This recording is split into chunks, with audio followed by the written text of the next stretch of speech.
Bismillahirrahmanirrahim. Let's start with our last lecture, that is lecture number 32 for Web Technologies and Programming course. In this lecture, we are going to see the summary of all the lectures that we have discussed from lecture number 16 till lecture number 30. What we are going to discuss in today's lecture, we will see the guideline of interface design. In that, we will overview about the principles of screen design, the interface design goals, and interaction styles. Then we are going to discuss an introduction to JavaScript, embedding JavaScript with HTML, and JavaScript conventions. And moving onward, we will see about data types and operations in JavaScript. Then we will see dialog boxes in JavaScript. And finally, we are going to review about HTML DOM, that is Document Object Model.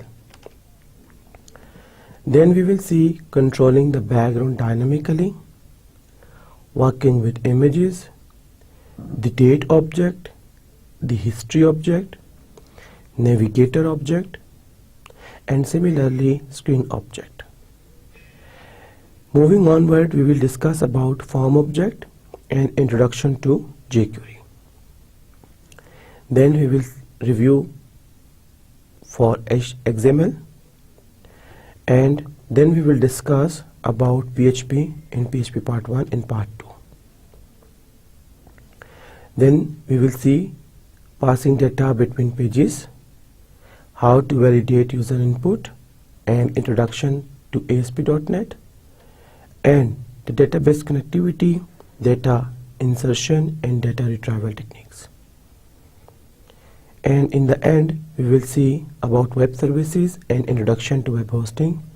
And finally, we have discussed about SEO techniques.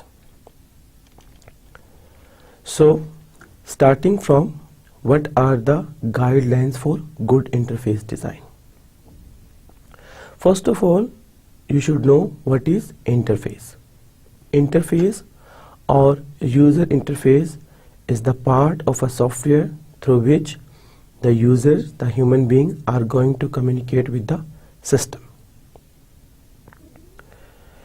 And user interface is the most important part for any computer system, especially when it is a web-based application. Benefits of good design. If your web-based application and your system is having a good design, then what are the advantages that will be facilitated? The first one is there are much higher risk for the completion of tasks and features. The second one is the task performance efficiency can be increased and training cost will be reduced. Why? Because आपका interface अच्छा होगा तो आपके user easily conveniently application से interact कर सकेंगे और वो कोई भी टास्क रिक्वायर्ड टाइम के अंदर परफॉर्म कर सकते हैं और उन्हें किसी किस्म की हेल्प की, किसी किस्म की ट्रेनिंग की ज़रूरत नहीं पड़ेगी। और इसके साथ साथ आपकी कस्टमर सर्विस के ऊपर लोड कम होगा, सो कस्टमर सर्विस आपकी इम्प्रूव होगी, आपको फीडबैक पॉजिटिव मिलेगा। So here we have seen in detail the different guidelines for good interface design process and the principles of user interface design. So the most famous principles are number 1 familiarity. आपको अपने interface के ऊपर ऐसे object use करने चाहिए, ऐसे visual objects जिनसे user familiar हो। मूविंग ऑनवर्ड, फ्लेक्सिबिलिटी होनी चाहिए आपके इंटरफेस के ऊपर। अगर यूजर इन्हांस करना चाहे किसी चीज को, सो आप later on designer end developer को उसकी फ्लेक्सिबल वे प्रोवाइड करेंगे, वो इन्हांसमेंट कर सके। आपकी यूजर इंटरफेस में कंसिस्टेंसी होनी चाहिए, so that through out user को प्रॉब्लम फेस ना हो रही हो किस्म किस्म की फॉर इंटरेक्शन। सेम ऑब्जेक्ट्स जहाँ पे सेम अलाइनमेंट्स हो सकती हैं उनको आपने मैच करना है, एंड देन यूज़र को आपने रिकवरी देनी है। रिकवरी मीन्स कि in case due to any unforeseen circumstances आपकी एप्लीकेशन क्रैश कर रही है, सो यूज़र एप्लीकेशन को रिकवर कर सके। आपकी एप्लीकेशन की परफॉर्मेंस जो है वो अच्छी होनी चाहिए और रिबोस्ट परफॉर्मेंस में एप्लीकेशन को एग्जीक्यूट होना चाहिए। एंड आपके यूज़र इंटरफेस में सिंप्लिसिटी का फैक्टर होना चाहिए।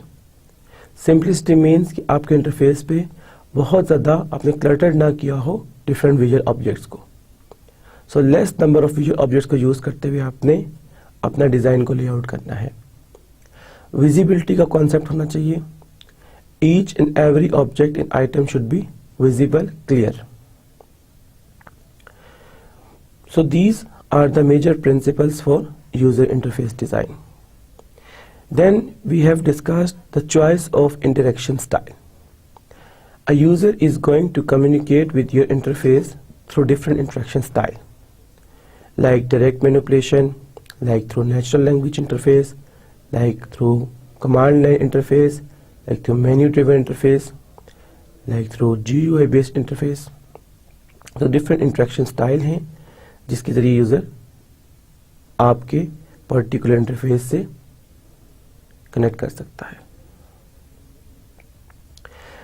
फॉर्म फिलिंग आपके पास एक इंटरेक्शन स्टाइल है जिसके जरिए आप यूज़र को अपनी इनपुट्स प्रोवाइड कर सकते हैं। हमारे पास इसके साथ different types of user interfaces हैं। For example command line interface है, मेन्यू ड्रिवन इंटरफेस है, नेचुरल लैंग्वेज इंटरफेस है, and you need to be very much careful according to the user need and resources while selecting a particular interface. Interface design conventions for web-based applications. Web-based applications को develop करते हुए हमारे पास कुछ specific norms define हैं, कुछ specific guidelines मौजूद हैं जो हमें follow करनी है। And इसके साथ साथ हमें good interface and bad interface के बेनिफिट्स पता होना चाहिए। जब आपका इंटरफेस अच्छा होगा तब की ट्रेनिंग कॉस्ट रिड्यूस होगी, आपके प्रोडक्ट के अंदर क्वालिटी होगी, प्रोडक्टिविटी इंक्रीज होगी, आपके time for design and development save होगा। And if it is bad interface सबका यूज़र फ्रस्ट्रेट होगा, आपकी प्रोडक्टिविटी डिक्रीज होगी, आप में इम्प्रूवमेंट आने के लिए आपकी कॉस्ट भी इंक्रीज होगी और यूज़र आपकी एप्लीकेशन को बैड फीडबैक प्रोवाइड करेगा और यूज़र आपकी एप्लीकेशन को रेफर नहीं करेगा। So there are some goals that are assign with interface design. ये गोल्स आपने मीट करने होते हैं while designing a good interface. The first is कि आपका विजुअल वर्क जो है वो रिड्यूस हो। Intellectual work, different mental processes के साथ जो आपका कंसर्न टास्क है उनको मिनिमाइज किया जाए, मेमोरी पे लोड कम किया जाए, रिकॉल हो, कॉन्सेप्ट मिनिमाइज हो, रिकॉग्नाइज का कॉन्सेप्ट एप्रिशिएट किया जाए, reduce different motor work and minimise any burden and obstruction that is imposed by the technology.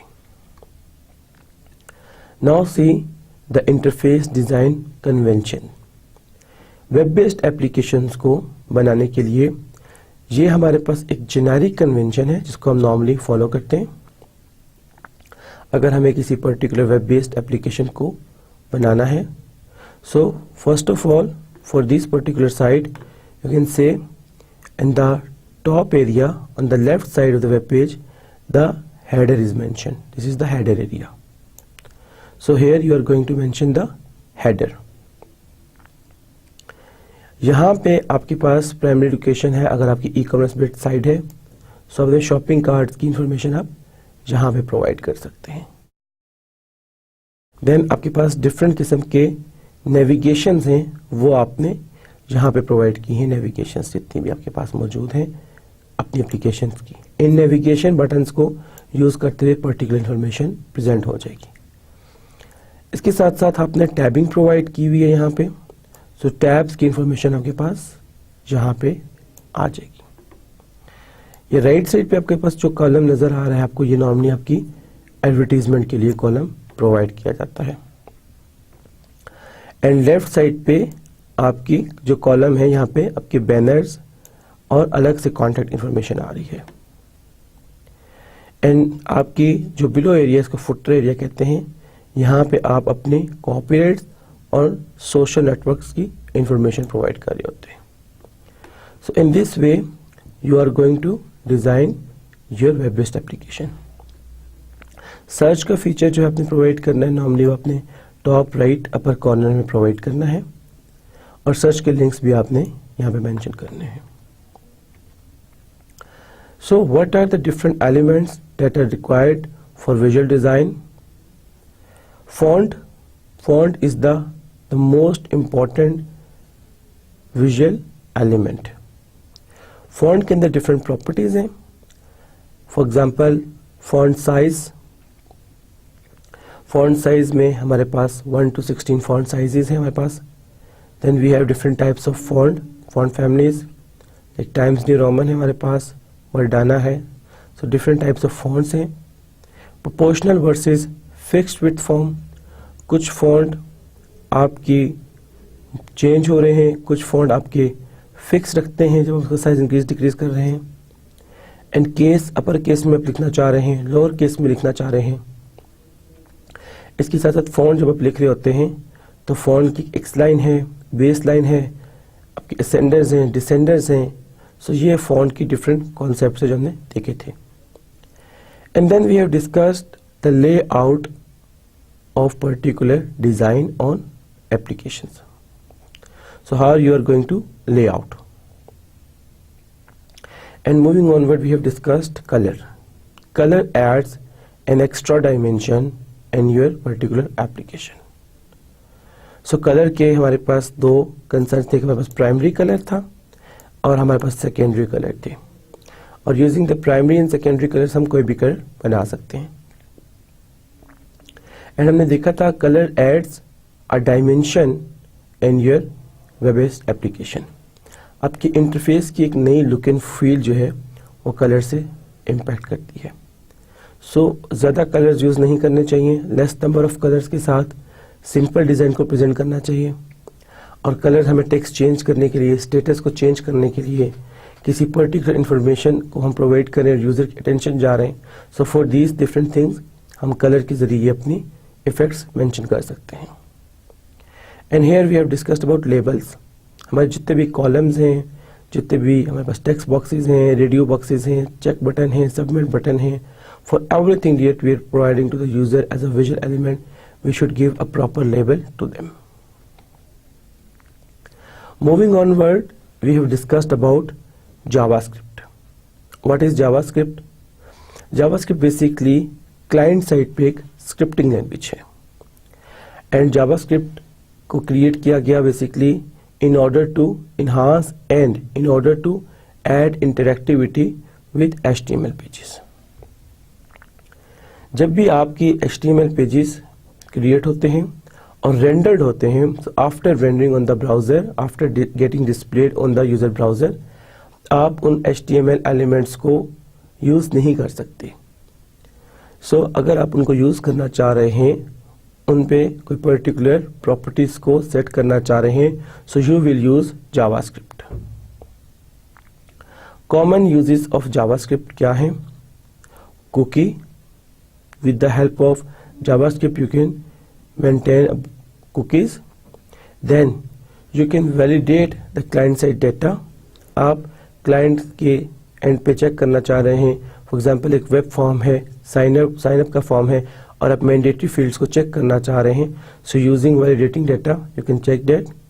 And event handling, for a particular event raising, आप उसकी relevant किसी action को associate करना चाह रहे हैं, so you can do that. Then we have discussed the different types of JavaScript. The major types is internal JavaScript and the other category is external JavaScript. एक HTML file के अंदर ही जब हम कोड लिख रहे होंगे जावास्क्रिप्ट का, that is said to be internal JavaScript. और अलग से हमने एक सेपरेट फाइल बनाई है अगर उसी पर्टिकुलर प्रोजेक्ट के लिए for JavaScript that will be saved by .js file that is said to be external JavaScript. So external JavaScript को अगर आप अपने प्रोग्राम में कॉल करना चाह रहे हैं so you can include that particular external JavaScript file in your HTML code. Then we have seen that different conventions for the JavaScript, how to do comments in JavaScript. उसमें हमने single line comments देखे थे कि अगर single lines comment करने हैं so what is the way of doing single line comments. For that we have seen कि हमारे पास ये डबल बैकस्लैश सिंगल लाइन के लिए है और पर्टिकुलरली अगर हमने डिफरेंट मल्टीपल लाइन्स को कमेंट करना है तो स्टार्ट में हम ये बैकस्लैश और इसके साथ साथ हम स्टैरिक को मेंशन कर देंगे और हमारी जितनी भी लाइन्स हैं जिनको हम कमेंट करना चाह रहे हैं वो मेंशन करेंगे और एंड में हम दोबारा स्टैरिक मेंशन करेंगे फिर फॉरवर्ड स्लैश लगा देंगे. So comment are those things which will be the part of your code but will not be counted for the execution on the user browser. इसके साथ साथ हमने कोड्स को यूज करना सीखा था, सिंगल कोड्स को मेंशन करना, डबल कोड्स को मेंशन करना. Then we have discussed different variables in the JavaScript, how to declare variables. So variable की हमारे पास different types थी, नंबर टाइप के हमारे पास वेरिएबल थे, स्ट्रिंग टाइप थी हमारे पास वेरिएबल के अंदर, बुलियन टाइप थी हमारे पास ट्रू फॉल्स रिटर्न होगी, नल वैल्यूज है हमारे पास वेरिएबल के तौर पे. एंड इसके साथ साथ हमने जावास्क्रिप्ट के ऑपरेटर्स को देखा था. इसमें हमारे पास एक असाइनमेंट ऑपरेटर है, इक्वल के साइन से रिप्रेजेंट किया जाएगा हमारे पास असाइनमेंट ऑपरेटर और assignment operator basically particular value को असाइन कर देगा किसी वेरिएबल को. इसके साथ हमने अरिथमेटिक ऑपरेटर को देखा था. सो हमारे पास जो बेसिक अरिथमेटिक ऑपरेटर्स हैं वो plus, minus, asterisk, division and percentage के हैं. सो दो वेरिएबल्स के ऊपर हम अरिथमेटिक ऑपरेशन भी परफॉर्म कर सकते हैं. और इसी के साथ एक रिलेटेड कैटेगरी है incremented operators and decremented operators. So अगर आप पर्टिकुलर किसी ऑपरेटर की वैल्यू को इंक्रीज करना चाह रहे हैं फॉर दैट इंक्रीमेंटेड आपके पास ऑपरेटर्स हैं. उसमें भी हमारे पास दो सब कैटेगरीज थी, prefix incremental and postfix incremental. And similarly for डिक्रीमेंटेड operators आपके पास माइनस माइनस का रिप्रेजेंटेशन है. सो अगर दो पर्टिकुलर वैल्यूज के दो आप माइनस करना चाह रहे हैं दो वेरिएबल्स के दरमियान तो आप प्रीफिक्स और पोस्टफिक्स डिक्रीमेंट वैल्यूज को यूज कर सकते हैं. देन हमारे पास लॉजिकल ऑपरेटर्स थे, दैट इज एंड और उसके साथ साथ हमारे पास कंपैरिजन ऑपरेटर्स थे, equals to, double, triple equals to. So double equal जो हमारे पास मेंशन हो रहा है इट मीन्स हम वैल्यूज को मैच कर रहे हैं बिटवीन टू वेरिएबल्स. और जब हम ट्रिपल इक्वल मेंशन कर रहे हैं तो बेसिकली हम चेक कर रहे हैं जो data type of the variable on the left side है that should be the same with the data type of the variable on the right hand side. इसके साथ साथ हमने नॉट इक्वल को कंसिडर किया था, ग्रेटर देन को, less than equal to को. ये हमारे पास डिफरेंट जावास्क्रिप्ट ऑपरेटर्स थे. देन हमने देखा था जावास्क्रिप्ट के अंदर आईओस, इनपुट एंड आउटपुट्स को हमने देखा था. फॉर डेट हमारे जो फंक्शंस थे, डेटा राइट का फंक्शन था हमारे पास, आउटपुट के लिए प्रॉम्प्ट का फंक्शन था यूजर से इनपुट या इन्फॉर्म कर रहा है यूजर को. उसके साथ हमने user defined and pre defined functions को स्टडी किया था. सो कुछ ऑलरेडी अवेलेबल हमारे पास मैथ्स के फंक्शंस मौजूद थे जिनको हम जावास्क्रिप्ट की लाइब्रेरी में यूज कर सकते हैं और कुछ हमारे पास प्री डिफाइंड फंक्शंस हमको देखा कि जो यूजर डिफाइन करके उनको यूज कर सकता है. इसके साथ हमने कंडीशनल स्टेटमेंट्स को भी देखा था और लूप्स को जावास्क्रिप्ट के अंदर. इफ के स्टेटमेंट को देखा था हमने, इफ एल्स के स्टेटमेंट को देखा था हमने, स्विच को देखा था, फॉर लूप को देखा था, डू वाइल लूप को देखा था. So these are different things that we have studied in conditional statements and loops. इसके साथ जावास्क्रिप्ट पे आउटपुट करने के लिए हमारे पास डिफरेंट किस्म की प्रॉपर्टीज थी. One of that is inner HTML. आप पर्टिकुलरली किसी भी जावास्क्रिप्ट के अंदर किसी भी HTML टैग को कॉल करते हैं और जब आप उसके इनर HTML को मेंशन करते हैं सो उस टैग ने जिस विजुअल एलिमेंट को एक्सेस किया होता है उसकी इंफॉर्मेशन आपके यूजर के ब्राउजर पे डिस्प्ले हो जाती है और डॉक्यूमेंट डॉट राइट आपके पास आउटपुट करने शो करने के लिए है. JavaScript provides the ability to pick up user input or display small amount of text to the user by using toolbox. So by using the toolbox, JavaScript आपको क्या facility देती है कि आपका यूजर इनपुट प्रोवाइड कर सके और आपके user small amount of text जो है उसकी डिस्प्ले हो सके. For that we have discussed there are three different types of pop-up boxes: alert box, prompt box and confirm box. Alert box mostly जो यूज होता है वार्निंग को present करने के लिए होता है. अलर्ट बॉक्स जस्ट यूजर को एक व्यू दे रहा होता है. ओके की ऑप्शन होती है. फॉर एग्जांपल अलर्ट बॉक्स के तौर पे आपके पास आएगा you have entered wrong value. Simple okay की ऑप्शन होगी आपके पास. So this is an alert box. Second category is prompt box. Prompt box is often used when you want the user to input a value before entering a page. So अगर आप चाह रहे हैं कि वो कुछ values enter करे उसके बाद वो पेज की information को देखना शुरू करे, then you will use prompt box. So the prompt box is often used if you want the user to input a value before entering a page. So आप user से value लेने के लिए prompt box को use कर रहे हैं. And in the end we have discussed about confirm box. Confirm box is often used if you want the user to verify or accept something. So confirm box में option देते हैं OK, cancel, reset. So these are the things that you provide in confirm box. Then DOM, document object model. DOM is basically a platform independent and language independent interface which allows the programs and script to dynamically access and update the content, the structure and style of document. So dynamic styling of document of the database is executed with the help of DOM. We have different type of DOM. W3 supports all of the DOM, but the DOM that we are going to discuss in our today's lecture will be HTML DOM. कौन कौन से DOM model है हमारे पास? Core DOM है, XML DOM है, HTML DOM. Core DOM document types के लिए है, एक्सएमएल डॉम एक्सएमएल डॉक्यूमेंट्स के लिए और एचटीएमएल डॉम हमारा बेसिक प्राइमरी टॉपिक है. Now see the DOM object model hierarchy. आपके पास एक पर्टिकुलर विंडो मौजूद है और इस पर्टिकुलर विंडो के अगेंस्ट आपके पास नेविगेटर मौजूद है एंड आपके पास डॉक्यूमेंट मौजूद है, हिस्ट्री मौजूद है एंड लोकेशन मौजूद है. अब आपके पास जो डॉक्यूमेंट मौजूद है इस डॉक्यूमेंट के अगेंस्ट आपके पास फॉर्म्स हैं, इमेजेस हैं, लिंक्स हैं आपके पास डिफरेंट और एंकर्स हैं. और फॉर्म के अगेंस्ट आपकी मजीद सब कैटेगरीज हैं और एंकर के अगेंस्ट सब कैटेगरीज हैं और इन दिस लिस्ट फॉर्म और एंकर आपस में इंटीग्रेटेड है. So this is basically a DOM object model जिसके अंदर आपके सेपरेट एचटीएमएल पेजेस को हैंडल किया जा रहा है.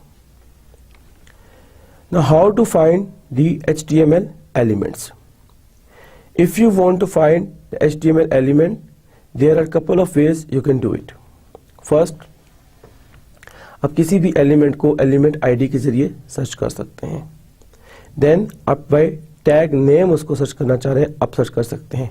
फॉर एग्जांपल अगर आप किसी पैराग्राफ को सर्च करना चाह रहे हैं so find elements bye tag name. सो टैग नेम के अंदर आप मेंशन कर सकते हैं पर्टिकुलर. फॉर एग्जांपल आपके पास पी पैराग्राफ का टैग के लिए तो पी का टैग मेंशन कर सकते हैं. सो गेट एलिमेंट बाय आईडी और उसके अंदर आप टैग नेम मेंशन कर दें एलिमेंट का. सो वो एलिमेंट पर्टिकुलर फैच होकर आपके पास डिस्प्ले कर देगा रिजल्ट. इसके साथ साथ आप क्लास नेम को भी मेंशन कर सकते हैं और CSS के डिफरेंट सिलेक्टर्स को भी मेंशन कर सकते हैं और HTML के ऑब्जेक्ट कलेक्शंस भी आप फाइंड कर सकते हैं. So how to control the background dynamically? Using body tag आप डिफरेंट किस्म के एट्रीब्यूट्स अप्लाई कर सकते हैं. आप एक्सेस कर सकते हैं बॉडी टैग को फॉर बैकग्राउंड कलर. कैसे? document.body.pg colour. So in this वे आपके जो डॉक्यूमेंट है उसका जो पीजी कलर बैकग्राउंड कलर है वो चेंज हो जाएगा. इसके साथ साथ आप बैकग्राउंड के तौर पे इमेज को भी प्लेस कर सकते हैं एंड टेक्स्ट के ऊपर भी डिफरेंट प्रॉपर्टीज को अप्लाई कर सकते हैं. सो हमारे पास और कौन सी प्रॉपर्टीज हैं? बैकग्राउंड पे हम एक कलर को चेंज कर सकते हैं, हम बैकग्राउंड पे एक इमेज को चेंज कर सकते हैं, हम बैकग्राउंड के अंदर हम रिपीट कर सकते हैं, किसी पर्टिकुलर इमेज को हम रिपीट करना चाह रहे हैं और कोई चीज़ अटैच करना चाह रहे हैं तो हम अटैचमेंट भी सपोर्ट कर सकते हैं। Now working with images, JavaScript has already built-in facility for calling the image, and images allows you to create object that represent image created using the image tag. So image की help से आप images को use कर सकते हैं अपने particular visual elements के लिए फॉर JavaScript. इमेज की डिफरेंट प्रॉपर्टीज हैं, इमेज का नाम है, इमेज का बॉर्डर है, इमेज की हाइट है, विड्थ है, इमेज की हॉरिजॉन्टल स्पेस है, वर्टिकल स्पेस है और सोर्स ऑफ द इमेज है। सो हमारे पास कोई भी इमेज है तो उसका एक जेनेरिक मेथड जो ऑब्जेक्ट ओरिएंटेड है that is variable object name equals to new image. So आपको एक नया इमेज पहले क्रिएट हुआ और उसके बाद आप इसको एक्सेस करना चाह रहे हैं, so the way is get element by ID और उसके आईडी के अंदर आप जो वेरिएबल नेम अपने ऑब्जेक्ट नेम मेंशन किया था वो पास आउट कर दें। इसके साथ साथ हमने डेट के ऑब्जेक्ट को देखा। ये हमारे पास कुछ बिल्ट इन फंक्शन है जावास्क्रिप्ट के अंदर। गेट डेट का फंक्शन है, इसको यूज करते हुए आपके पास एक महीने की 1 से 31 तारीख के दरमियान रिटर्न जो दिन है वो आपके पास आ जाएगा। देन गेट डे, ये आपको हफ्ते में 0 से 7 दिन, एरे की इंडेक्स 0 से स्टार्ट कर रहा है, 1 से 7 दिनों में जो दिन होगा उस दिन की इंफॉर्मेशन प्रोवाइड कर देगा। देन गेट फुल ईयर, इस एट्रीब्यूट को यूज करते हुए आप पर्टिकुलरली पूरा कंप्लीट ईयर यूज कर सकते हैं और इस एट्रीब्यूट के अंदर आपको 4 पैरामीटर्स चाहिए होते हैं। देन गेट मंथ, इसके जरिए मंथ की इंफॉर्मेशन मिलेगी। देन गेट आवर्स, इसके जरिए घंटों की इंफॉर्मेशन मिलेगी। And then millisecond, minutes, second. So आप जिस भी पर्टिकुलर लेवल पे जाके इंफॉर्मेशन को देखना चाह रहे हैं, so you can do that by using these particular methods. Then we have discussed about history object. History object basically contains the URL visited by the user within a browser window. So आपके browser के ऊपर जितने भी URLs को visit किया गया वो history object के अंदर मौजूद होंगे। एंड हिस्ट्री ऑब्जेक्ट आपके विंडो ऑब्जेक्ट का पार्ट है और एक्सेस कैसे हो रहा है, windows.history से। Then after this we have discussed about history object properties. History object की जो प्रॉपर्टीज, इसमें सबसे इंपॉर्टेंट प्रॉपर्टी उसकी लेंथ की प्रॉपर्टी है। यूजिंग द लेंथ एट्रीब्यूट हम किसी भी पर्टिकुलर हिस्ट्री ऑब्जेक्ट में उसकी हिस्ट को मेंशन कर सकते हैं। देन इमेज हमें मेंशन है एज अ सोर्स और उस इमेज को देखते हुए हम डिफरेंट किस्म के हिस्ट्री ऑब्जेक्ट मेथड्स अप्लाई कर सकते हैं। For example back, forward and go. Back का मेथड यूज हो सकता है अगर हम किसी पर्टिकुलर पेज पे जंप करना चाह रहे हैं। फॉरवर्ड का मेथड यूज हो रहा है अगर हम किसी पर्टिकुलर पेज में in the forward manner move करना चाह रहे हैं। और उसके साथ हमारे पास गेट का मेथड है जो लोड कर देता है URL from the history directory. So इसके साथ साथ हमने स्क्रीन ऑब्जेक्ट्स को देखा था और नेविगेटर ऑब्जेक्ट को डिस्कस किया था। Navigator object basically contain information about visitor browser. उसके अंदर आपके पास नेविगेट करवा रहे हैं आप डिफरेंट नेक्स्ट पेज पे, प्रीवियस पेज पे। सो ये डिफरेंट की जो प्रॉपर्टीज हैं आपके पास ये नेविगेटर ऑब्जेक्ट के जरिए मिल रही हैं आपको। सबसे पहले app code name, it is returning the code name of the browser. Then app name, it is returning the name of the browser. And in the end app version which is going to return the version of that particular application. So moving onward, we have seen navigator object method. So for navigator object method, we have seen that Java should be enabled and it should specify whether or not the browser has Java enabled or not. Then हमने screen की कुछ particular attributes को, properties को study किया था। For that हमारे पास एक property थी avail hide। अवेल हाइट जो है बेसिकली हमें जो प्रोवाइड करती है उसमें स्क्रीन इंक्लूडेड नहीं होगी। इसके साथ साथ हमने अवेल विड्थ को देखा था। अवेल विड्थ की प्रॉपर्टी की हमें width of the screen return करती है excluding the width of the Windows task bar. And then हमने हाइट के एट्रीब्यूट को देखा था। अगर हम हाइट की प्रॉपर्टी को यूज करते हैं तो हमें complete height including the height of task bar मिलेगी, और अगर हम विड्थ को यूज करते हैं तो हमें complete width including the width of the taskbar मिलेगी. And then colour depth that will return the bit depth of the color plate for displaying particular image. Moving onward, we have discussed how to create form. For that, we need to know that form object represents an HTML form. Form के tag को create करने के लिए form का start tag और and का tag mention है, और फॉर्म के अंदर हम जब डॉक्यूमेंट को मेंशन करते हैं तो हम एरे की रेफरेंसिंग देंगे. सो एरे के जरिए हम फॉर्म ऑब्जेक्ट की रेलिवेंट ऑब्जेक्ट्स को एक्सेस कर लेंगे. Here you can say document.form0.name.value. सो हमारे पास डिफरेंट वैल्यूज हैं, वो पर्टिकुलर एरे में मेंशन है. सो जो भी एरे इंडेक्स 0 पे मौजूद है हम उस पर्टिकुलर वैल्यू को फेच कर लेंगे. Then how to set form elements. Here हमारे पास जितने भी फॉर्म एलिमेंट्स हैं उनमें या तो आप कंप्लीट एनी लिख सकते हैं या ऑल लिख सकते हैं.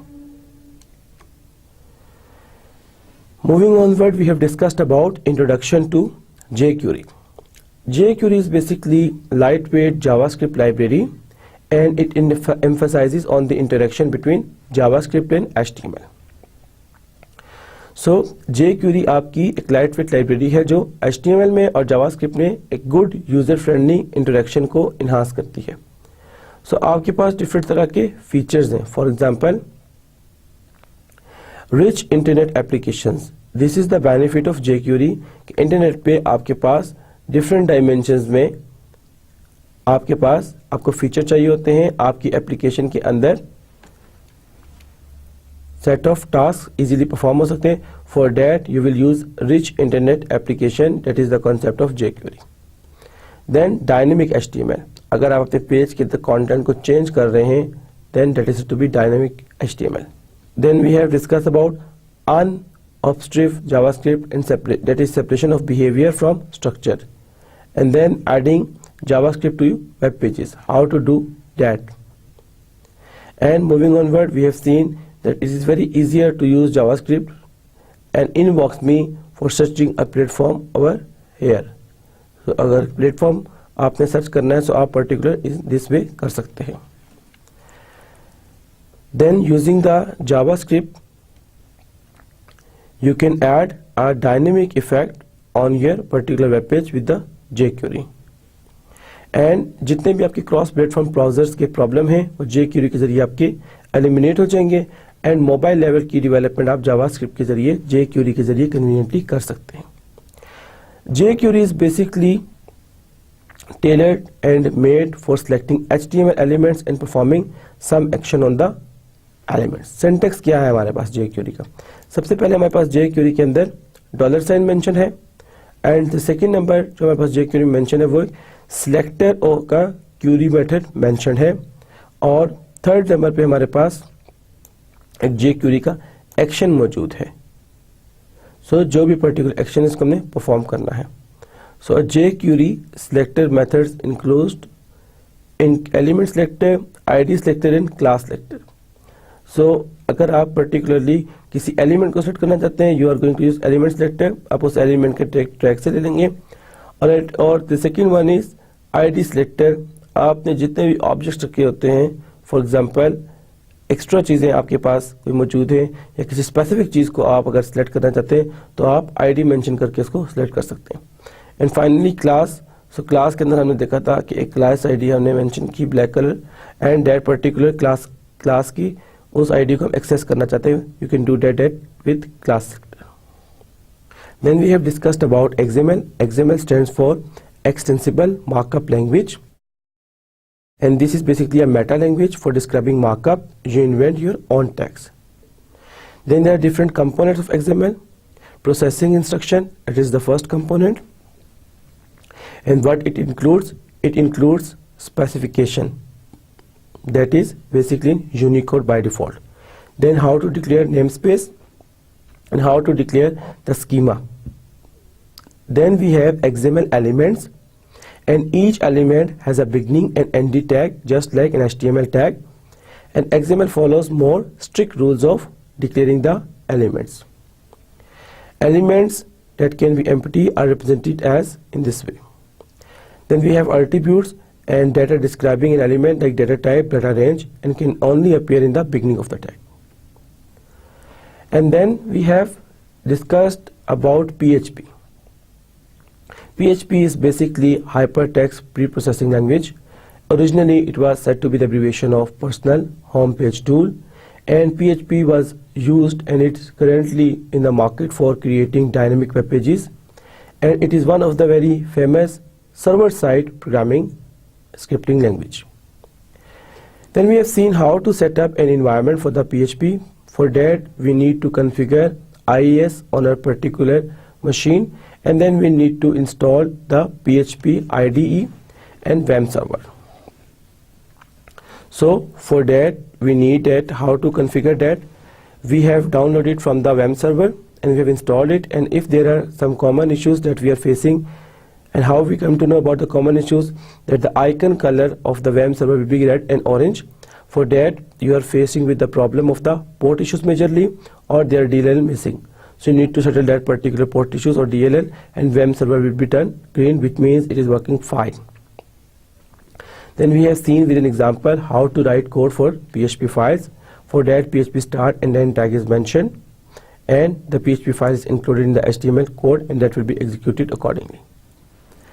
And then we have seen the constant concept in PHP. Constant is basically a placeholder for a value that you reference your code that is formally defined before using it. So what is constant? Constant is basically already predefined variables with specific values. And then we have seen that a constant always must begin with a letter or an underscore, and the constants are case sensitive, and the constants are typically named using all the capital letters. Then we have seen how to declare the variables in PHP. Using the $sign, a variable can be declared, and first character must be of a variable is letter or underscore, and remaining characters may be letters, may be numbers, or may be underscore. And then we have seen the global variables and the local variable. The scope of a variable that is within a function is local, and the scope of a variable that is outside the function is said to be global variable. And moving onward, we have seen float, integer, and array and object for different data types as variable. And then we have discussed about operators in PHP. We discussed about arithmetic operator like plus, minus, divide, multiply. Similarly, we have discussed about assignment operator, that is assigning equals to, then string operator, that is dot and dot equals to. What is string operator? For dot means concatenate. आप दो particular string variables को concatenate करना चाह रहे हैं, आप dot को use करेंगे. dot equals to आपके second particular value को append कर देगा first के साथ. Then increment and decrement operators, and then we have catered for the validation of different input techniques with the help of AND, OR, NOR, and then we have done for different comparison operators like greater than, less than, greater than equals to, less than equals to. So these are different comparison operators. And then we have matched with double equals to and triple equals to, where double equals to is going to match the particular values of the variable, and triple equals to stands for identical, which is going to match data type of particular variables. In PHP we have also discussed about a conditional statement. There are different conditional statements. For example, if statement, where a condition is mentioned after the if particular line, and if the condition is true, then the line of code inside the if will be executed. The second is if else. If the condition is true for the if, the line of code in the if will be executed, and if the condition is false, then the line of code that is written for else is written.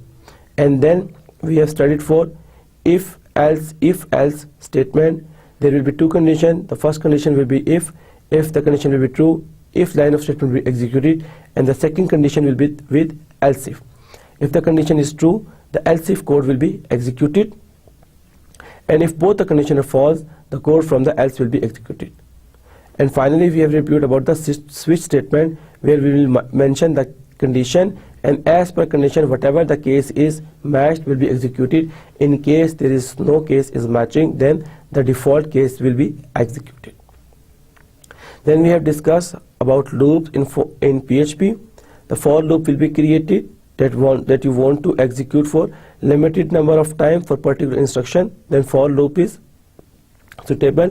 Then while loop that will match the condition and then execute the statements for the while loop. Then do while loop that will execute once at least and then will match the condition and carry on for the program. And then we have for each loop, which is for every particular condition of array that you want to parse and you want to execute. Then in array is basically a traditionally defined a group of items that share certain characteristics. So how to declare arrays in PHP? Array basically provides two major components, key and value. So your whole code is displayed and dependent on key and value. Then how to declare an array? Array is declared in this way. $sign variable array underscore name is mentioned. Then key, the index of array is mentioned with value is assigned. For example, $sign player. Then 0, that is the first index of the array, and then name is mentioned Shahid Khan Afridi. In this way we have mentioned the name, the particular email and the particular password of it. So in this way we are going to declare different arrays and their properties. And then we have discussed about how to pass data between pages.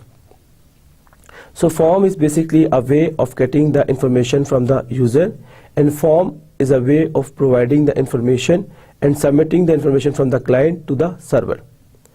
So here we have seen the different types of action and method for taking the information from the user and send them to the server. So the most popular method are get and post. Get आपके पास ऐसा method है जो browser history में maintain नहीं होगा, bookmark नहीं होता और आपके यूज़र की इन्फॉर्मेशन के सर्वर के ऊपर ट्रेवल करवाएगा और क्यूरी स्ट्रिंग में आपके पास गेट की इन्फॉर्मेशन अपीयर होगी. एंड पोस्ट का जो मेथड है आपके पास, ये बेसिकली आपकी ब्राउज़र हिस्ट्री में रिटेन नहीं हो रहा और पोस्ट के मेथड को बुकमार्क नहीं कर रहे और क्यूरी स्ट्रिंग में इनविजिबल है ये, और मोर देन 1000 यूजर्स के लिए आपका पोस्ट यूज़ होगा. एंड पोस्ट का मेथड जो है आपकी सिक्योर इन्फॉर्मेशन के लिए, पासवर्ड्स के लिए, डाटा ट्रैवल करने के लिए रिलायबल है और क्यूरी स्ट्रिंग के अंदर आपको वेब एड्रेस में पोस्ट के पैरामीटर्स नजर नहीं आएंगे. Here we have discussed about how to declare super global variable for the get and post as well. Then what is session? Session is basically a temporary set of variable that exist only until the browser has shut down. So browser site के ऊपर ये file होती है, जब तक browser आपका close नहीं होता इस फाइल में आपकी रेलेवेंट इन्फॉर्मेशन मेंटेन होती है. And super global variable session का क्या रिप्रेजेंट करता है? It is representing data available to PHP script that has previously been stored in a session. So क्या कोड होगा हमारे पास? Session start, a session variable name, then the session destroyed and similarly to unset a session. So आप session को start कर सकते हैं, session को एंड कर सकते हैं, एंड सेशन के अंदर किसी वेरिएबल की वैल्यू को असाइन कर सकते हैं. Moving onward we have discuss how to validate the user input. User input के लिए हमने जो चीज़ें देखी वो ये कि हमारे फील्ड लेवल पे डिफरेंट किस्म के फील्ड लेवल पे हमारे अप्लाई हुए हैं attribute properties, and similarly form level पे भी अप्लाई हुए हैं एट्रीब्यूट एंड प्रॉपर्टीज. देन हमारे पास रेगुलर एक्सप्रेशन है. किसी भी यूजर इनपुट को वैलिडेट करने के लिए हम किसी पर्टिकुलर यूजर की इनपुट के पैटर्न को मैच करना चाह रहे हैं, सो हम रेगुलर एक्सप्रेशन को यूज करेंगे. रेगुलर एक्सप्रेशन में हमने डिफरेंट नोटेशंस को देखा था. फॉर एग्जांपल हमने रेगुलर एक्सप्रेशन के अंदर $साइन को देखा था जो हमारे पास particularly end of the statement के लिए है. रेंज मेंशन के लिए हमारे पास लार्ज ब्रैकेट्स हैं. देन हमारे पास प्लस का सिंबल मौजूद है, हम किसी पर्टिकुलर एलिमेंट को एक occurrence मिनिमम चाह रहे हैं, so for that we have plus and so on. Then how to validate user input, उसके लिए हमारे पास स्पेसिफिकली भी कुछ प्रॉपर्टीज मौजूद हैं, लाइक वैलिडेटिंग नेम. उसके लिए हमारे पास एक सेपरेट इनपुट मौजूद है. Then for password, then date, then CNIC, email and user input. So separate fields हमारे पास मौजूद है जिनके साथ हम उनको वैलिडेट करेंगे प्रॉपर्टीज को. Then string functions in PHP हमारे कुछ फंक्शंस प्रोवाइड कर रही है, ऑलरेडी बिल्ट इन फंक्शंस हैं जिनके जरिए हम यूटिलाइज करते हुए हम बहुत से एक्शन एंड टास्क परफॉर्म कर सकते हैं. स्ट्रिंग टू लोड आपके जितना भी कंटेंट होगा उसको अपर केस से लोअर केस में कन्वर्ट कर देगी, string to upper lower case को अपर में कन्वर्ट कर देंगी। यू सी फर्स्ट, एक वर्ड के फर्स्ट पहले अल्फाबेट को कैपिटल कर देगी। यू सी वर्ड्स, आपके पास डिफरेंट सीरीज ऑफ वर्ड्स हैं, सो हर वर्ड के पहले अल्फाबेट को कैपिटल कर देगी। So these were different string functions available in PHP। And then we have discussed about ASP.NET. ASP.NET also a web development platform that is providing a programming model, a complete comprehensive software infrastructure, and ASP.NET requires various services to build up the robust application for PC, desktop, and as well as for web and mobile as well.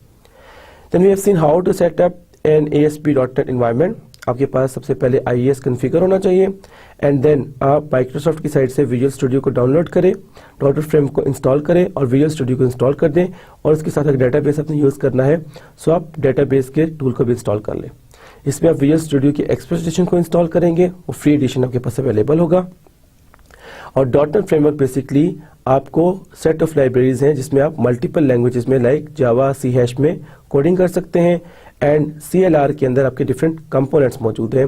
For example आपके पास CLR के अंदर ADO.NET है, link है, visual studio है, सो ये सारे .NET के framework के कंपोनेंट्स हैं।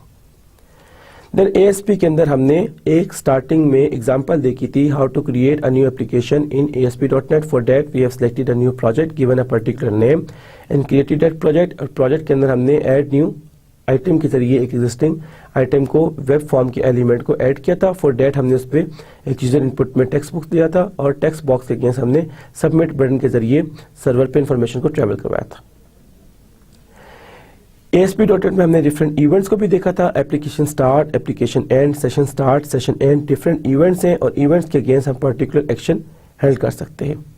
इसमें हमारे पास पेज लेवल के भी इवेंट्स थे, लाइक डिस्पोज का इवेंट है, कोई एरर आ रहा है उसको हमने हैंडल करना है, इनिशियलाइज का इवेंट है, डेटा बाइंडिंग के इवेंट्स है। सो ये पेज लेवल के हमारे पास डिफरेंट इवेंट्स थे। इसके साथ साथ हमने देखा था कि हम PHP को डेटाबेस के साथ कैसे कनेक्ट कर सकते हैं। मोस्ट पॉपुलर हमारे पास जो डेटाबेस सिस्टम है जो PHP में यूज होता है that is MySQL। Open source है, प्लेटफॉर्म इंडिपेंडेंट है आपको, और इसके साथ साथ मल्टीपल ब्राउजर्स के साथ, मल्टीपल एप्लीकेशंस के साथ आपको सपोर्ट करेगा। उसके लिए आपने PHP MyPHP एडमिन में आपने पेज को चेक करना है, आपने वेब सर्वर इंस्टॉल किया, PHP माई एडमिन की पेज को क्लिक किया, पर्टिकुलर डेटाबेस के नाम को मेंशन किया, और उस डेटाबेस को सिलेक्ट करते हुए आपने रेलिवेंट टेबल को क्रिएट कर लिया। अब अपने पर्टिकुलर कनेक्शन को PHP की कोड के साथ टेस्ट करना है कि आपने MySQL के अंदर एक प्रॉपर डेटाबेस बनाया है। सो आप MySQL कनेक्ट के अंदर host name, user name and password को मेंशन करके अपने कनेक्शन को टेस्ट कर सकते हैं, and similarly using the method for the database आप अपने डेटाबेस को भी टेस्ट कर सकते हैं। Here we have seen how to insert the data in the database. For that insert की क्वेरी हम अप्लाई करेंगे, उसका एक प्रॉपर सिंटेक्स है, insert into table name, then mention all the columns and then values and mention all the values in particular format as per the columns and in the sequence. So उसके लिए हमारे पास method क्या है, insert into table name, list of columns and list of values. So insert into user, user का table हमने create किया था test DB के अंदर, user name, user email, user password हमारे कॉलम नेम है, और वैल्यूज के तौर पे हमने यूजर से वैल्यूज ली हैं जो हम variable $name, $email and $password के जरिए यूजर के उस पर्टिकुलर फॉर्म में सेंड कर रहे हैं। इसके साथ साथ हमने देखा था कि हम SQL की क्वेरी भी एग्जीक्यूट कर सकते हैं, और SQL की क्वेरी हम लोग कोड लेवल पे भी लेके सर्वर पे सेंड कर सकते हैं। Then we have seen file uploading. File uploading containing an item uploaded to be on the server when the post method is used.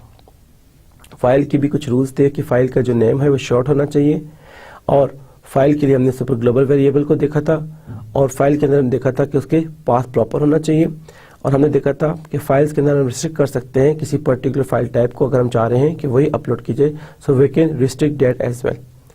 सो उसको अपलोड करने का हमारे पास कौन सा मेथड है, move_upload_file। इसके साथ साथ हमने देखा था how to retrieve data from MySQL। इसके लिए हमारे पास SQL की कुछ क्यूरीज थी।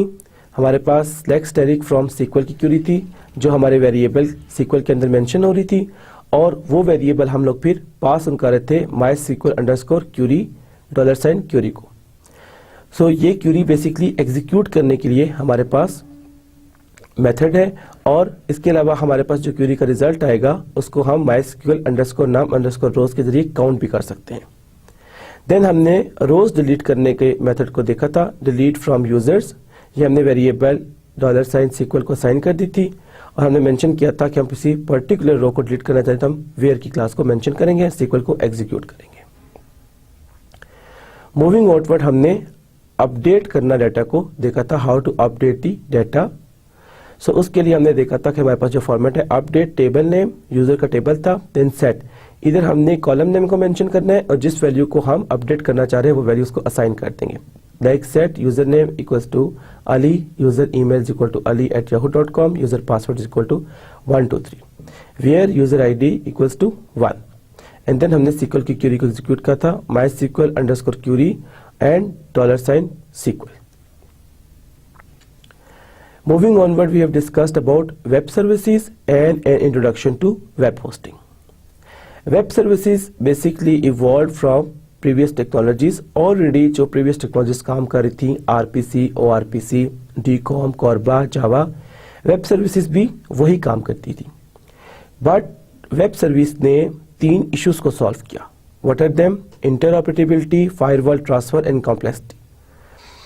इंटरऑपरेटिविटी, जब आपके पास 2 डिफरेंट एप्लीकेशंस हमारी कम्युनिकेट करना चाह रही हैं, so they are facing the problems, that is because they are lacking interoperability. Mostly हमारे पास डिफरेंट प्लेटफॉर्म्स के ऊपर फायरवॉल इनेबल होती है, सो फायरवॉल से हम अगर कोई डाटा को ट्रांसफर करना चाहते हैं, सो फायरवॉल उसको ब्लॉक कर रही होती है। और इसके साथ साथ हमारे पास कॉम्प्लेक्स कोड था जो हमें हैंडल करना था। सो वेब सर्विसेज ने हमारी इन तीनों प्रॉब्लम्स को सॉल्व किया और लेटेस्ट अप्रोच में कन्वीनियंट वे में हमें एक्सेस दी कि हम किसी पर्टिकुलर चीज को, सर्विसेज को एक्सेस कर सकें। वेब सर्विसेज हमारी जो कम्युनिकेट करती हैं वो ओपन प्रोटोकॉल्स को यूज कर रही हैं, that are HTTP, SMTP and etcetera. और जो मैसेज वेब से सर्विसेज के अंदर ट्रेवल हो रहे हैं वो XML फॉर्म में मैसेज होंगे, और यूजिंग द SOAP प्रोटोकॉल हमारे मैसेज ट्रेवल होते हैं। फिर हमने वेब सर्विसेज का आर्किटेक्चर देखा था, उसमें हमने देखा था सबसे पहले सर्विस प्रोवाइडर जो पर्टिकुलर आपकी सर्विसेज को प्रोवाइड करता है और वो इम्प्लीमेंट करता है और डायरेक्टरी में रजिस्टर अवेलेबल कर देता है। रजिस्ट्री में आपकी सारी सर्विसेज लिस्ट डाउन होती हैं और सर्विस रिक्वेस्टर बेसिकली आपकी किसी पर्टिकुलर सर्विस को रिक्वेस्ट करता है। यहाँ पे वेब सर्विसेज में हमने 2-3 प्रोटोकॉल्स को एंड 2-3 टेक्नोलॉजीज को स्टडी किया, जिसमें सबसे पहले SOAP था।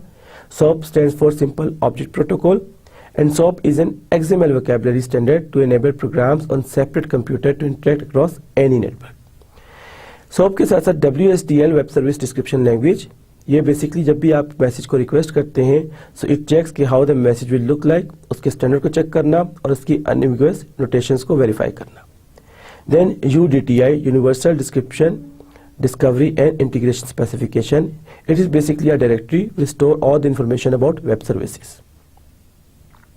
And then हमने वेब होस्टिंग देखी थी कि हम जब सर्वर के अंदर जाके अपने वेब पेजेस को मेंशन कर देते हैं, रख देते हैं, सो डैट हमारी वेबसाइट पर्टिकुलरली एक्सेस हो जाए अक्रॉस द ग्लोब, सो हम इस प्रोसेस को वेब होस्टिंग कहते हैं। डिफरेंट तरह की वेब होस्टिंग हमने देखा था।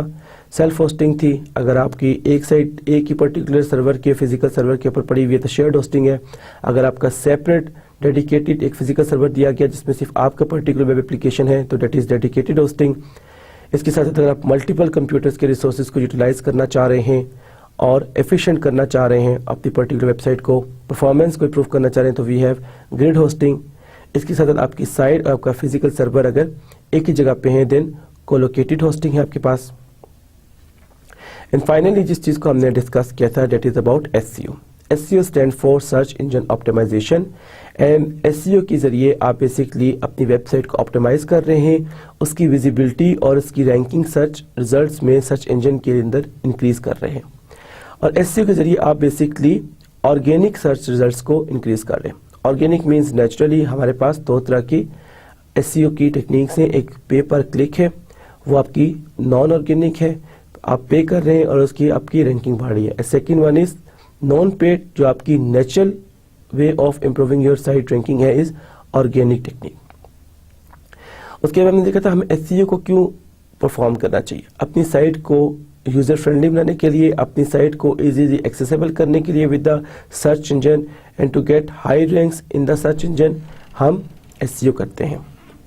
देन एसईओ के अंदर हमने देखा था कि हमारा सर्च इंजन कैसे वर्क कर रहा होता है। उसके हमारे पास 5 स्टेप्स थे। सबसे पहले हमारे पास क्रॉलिंग का स्टेप था, then indexing, processing, calculating relevancy and retrieving results. So crawling and spidering is basically the same one. उसके लिए गूगल का हमारे पास बोर्ड का हमने देखा था। क्रॉलिंग के अंदर बेसिकली आपकी वेबसाइट की तमाम जितने भी पेजेस इनको फेच कर दिया जाता है। इंडेक्सिंग में एक पर्टिकुलर टेबल है आपके पास, जिस टेबल के अंदर उन सारे फेच रिजल्ट्स को मैनेज किया जाता है और एक टेबल के साथ एक रेलिवेंट रेफरेंस दे दिया जाता है। उसके बाद आपको प्रोसेस किया जाता है कि आपकी जो रिक्वायर्ड कीवर्ड्स हैं उनके अगेंस्ट आपकी मैचिंग की जाती है और उन मैचिंग को फिर स्पेसिफिक एल्गोरिदम्स एंड फैक्टर के अगेंस्ट रेलेवेंस चेक की जाती है एंड फाइनली वो रिजल्ट फेच करके यूजर के ब्राउजर पे डिस्प्ले किए जाते हैं। इसके साथ साथ हमने एसईओ में on page SEO end of page SEO की कॉन्सेप्ट को भी देखा था एंड एसईओ की डिफरेंट टेक्निक्स, लिंक्स को हाइपर लिंक्स आपके जो है वो पेज डेड एंड पे नहीं होने चाहिए, आपके पास आपके पेज के लिंक एग्जिस्ट करने चाहिए। आपका जो कंटेंट है दैट इज द किंग, आपका ओरिजिनल कंटेंट होना चाहिए। आपके जो कंटेंट है उसमें कीवर्ड्स आने चाहिए, आपके हेडर में, आपके टाइटल के अंदर कीवर्ड्स मेंशन होने चाहिए, आपकी इमेजेस प्रॉपरली ओरिजिनल डिस्प्लेड होने चाहिए।